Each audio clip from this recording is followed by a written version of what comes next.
This is the thing about... And she will take it down and redo it. He did a tree one time. She's like, no, Fred, just stop. That looks hideous. And she redid it.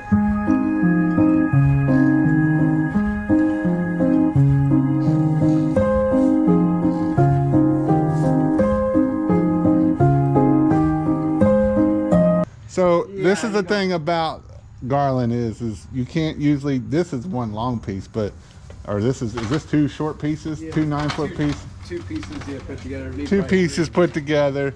They're usually 9 foot long, and you can see here that 2 pieces doesn't make this look good. And so Garland is one of those things that you have to make it look good. And you know, sometimes it's tough to make it look good because, you know, if we go longer, if we go tighter, it looks better, it uses twice as much, you know. And Garland is not cheap at the end of the day.